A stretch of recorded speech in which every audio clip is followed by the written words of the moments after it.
Most people think you need a conversation partner to get good at English. You don't, and today we'll show you exactly what to do instead.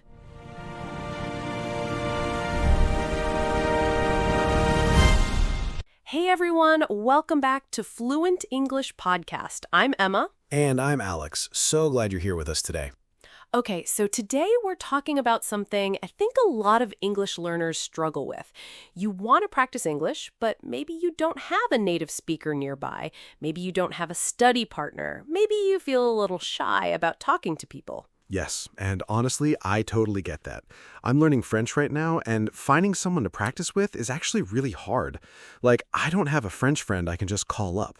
Right. Same for me with Spanish. It's not like I can just walk outside and find someone who speaks Spanish and wants to sit down and practice with me for an hour.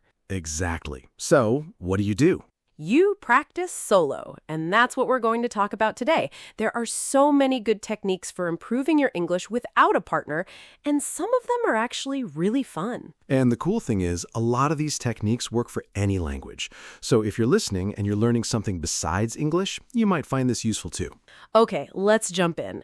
Alex, what's the first technique you want to talk about? Okay, so the first one is something called shadowing. Have you heard of this? I have. It's kind of like copying someone's voice, right? Exactly. So here's how it works.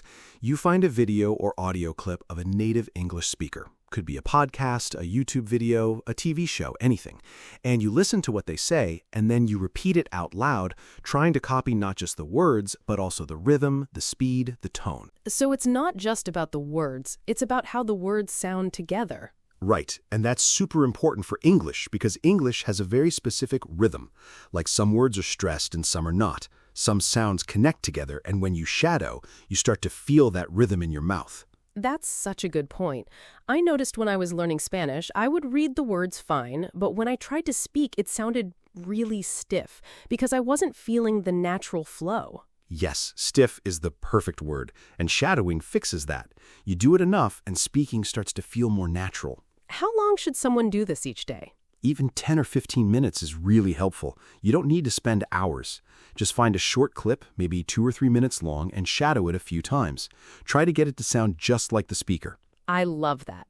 Okay, next technique. This one is something I actually do for Spanish, and it has helped me a lot. It's writing a journal in English. Oh, yes, this is a great one. So the idea is simple. Every day, you write a little bit in English. Could be just 5 sentences. Could be a paragraph. You write about your day or something you're thinking about or something you saw. It doesn't need to be perfect, right? Not at all. The point is just to practice putting your thoughts into English words because there's a big difference between understanding English and producing English. That's so true. Like, I can watch a French video and understand a lot, but when I try to write something in French, suddenly it's so much harder. Exactly. And journaling trains your brain to find words and build sentences on your own, which is exactly what you need when you're having a real conversation. And you can even check your writing afterward using a free tool like Grammarly or just Google a phrase you're not sure about. Right. You can learn a lot just by checking your own mistakes, because when you made the mistake, it sticks in your memory better. Okay, I have another technique, and this one might sound a little strange. It's thinking in English. Okay, so explain that because I feel like this one confuses people. Yeah, so basically, most people, when they're going about their day, they think in their first language, which is totally natural. But if you're learning English, you can practice by narrating your life in English inside your head. So, like, instead of thinking, I'm going to make coffee, you think it in English. Exactly. Or you're looking out the window and you describe what you see in English. The sky is cloudy today. There are a lot of cars on the street. That's actually something I've tried with Spanish, and at first it feels really awkward because you realize there are so many words you just don't know. And that's actually a good thing, because those moments when you think, I don't know how to say this, that's a cue to go look it up. And the words you find that way, when you needed them, those words stick much better than random words from a vocabulary list. That's a really good insight. Learning the word when you needed it, it feels more meaningful. Totally. Okay, next one. And this one is maybe the most popular. Watching TV shows and movies in English. Classic. But there's a right way and a wrong way to do it. What's the wrong way? The wrong way is just watching with subtitles in your first language and kind of zoning out. You're not really learning much at that point. Right. It's too easy. Your brain doesn't have to work. So the better way is to watch with English subtitles, or even no subtitles if your level is strong enough. And when you hear something you don't understand, pause it, rewind, listen again. And don't try to understand every single word. That's exhausting. Try to follow the main idea and pick up a few new phrases here and there.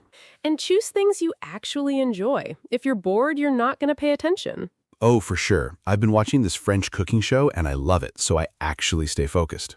And you're learning cooking vocabulary as a bonus. Exactly. Okay, here's a technique that feels a little weird, but is so powerful. Recording yourself speaking. Oh man, I hate doing this, but it works. Right, nobody likes hearing their own voice, but it's one of the best ways to hear your own mistakes. So what do? Just talk into your phone? Yes, that's simple. Pick a topic, set a 1 to 2 minute timer, and just talk. Describe your day, talk about a show you watched, explain something you know about, then listen back. And you'll notice things like, oh, I said he go instead of he goes. Or you'll hear that your pronunciation on a certain word sounds off. And over time, you can keep recordings from earlier and compare them to newer ones. That's actually really motivating because you can hear yourself improving. That's a great idea, like your own audio diary of progress. Exactly. Okay, what's your next one? Okay, this one is reading out loud. A lot of people read English silently, which is fine for learning vocabulary and grammar, but reading out loud is a completely different kind of practice. Because you're making your mouth do the work. Right, you're practicing pronunciation, fluency, breath control, all at the same time. And it's also good for learning how sentences flow. What should people read out loud? Anything, really. A news article, a book you like, even social media posts. The level should feel comfortable, not too hard, because if you're struggling with too many words, you'll slow down too much and lose the flow. That makes sense. Start a little below your level so the fluency practice can actually happen. Exactly. Okay, last technique. And this one ties a lot of the others together. It's using apps and online tools designed for language learning. Like Duolingo? Duolingo is one, but there are others too. Things like Anki for flashcards, language exchange apps like Tandem or HelloTalk, or even YouTube channels specifically made for English learners. And those apps can be a great daily habit because they remind you to practice. Right. Consistency is the most important thing. 15 minutes every day is much better than 2 hours once a week. Because language learning lives in repetition. You need to see and hear things over and over before they really sink in. Totally. And the apps are good for keeping your streak going on the days when you don't have much time or energy. So let's quickly recap all the techniques we talked about today. First, shadowing, where you copy a native speaker's voice and rhythm. Second, journaling in English, writing a little bit each day. Third, thinking in English throughout your day. Fourth, watching TV and movies in English with English subtitles. Fifth, recording yourself and listening back. Sixth, reading out loud. And seventh, using apps and online tools to stay consistent. That's a great list.